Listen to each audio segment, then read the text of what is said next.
দোস্ত এই যে আমার বউ তোর ভাবি। ও তোর বউ? হ্যাঁ মামা। আচ্ছা মামা, তুই আমার তো জীবনে যখন যা চাইছিস আমি তোরে দিছি না? হ্যাঁ এই যে যখন তোর টাকা দাল লাগতো আমি তোরে দিছি না? হ্যাঁ দিছিস। আজ পর্যন্ত কিন্তু ফিরতও চাই নাই।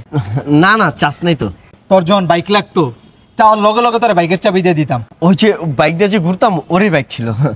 হ্যাঁ দিছিস। তোর বিপদে আপদে সব সময় জনি ডাক দিছিস আমারে, পাইছস না? না দোস্ত তোরে আমি সব সময় পাইছি। আজকে মামা বন্ধু হিসাবে একটা কথা কম রাখবি। তোর কি লাগবো তুই আমার তো জানা এটা জিগানের কি আছে তোর লেগে এটা জান দিয়া দিমু তুই খালি কনা কি লাগবো। আজকে না ওয়েদারটা অনেক কড়া, তোর বউটা মারে দিবি? এটা তুই কি চাইলি? বুঝলাম না মামা, তুই একটা পরের মায়ের লিগে আমার গায়ে হাত দিলি। এতদিনের বন্ধুত্ব, ছোটতে দুজন এক লগে বড় হইছি, আজকে বিয়া কইরা 2 দিন ধরে বিয়া করছিস, আমার বলা রাত দিছিস মামা। তুই বন্ধুত্বের কি বুঝলি? লাগবো না তোর বন্ধুত্ব, থাক তুই ভুলে থাক। এসব বন্ধুদের সাথেই চলাফেরা করো।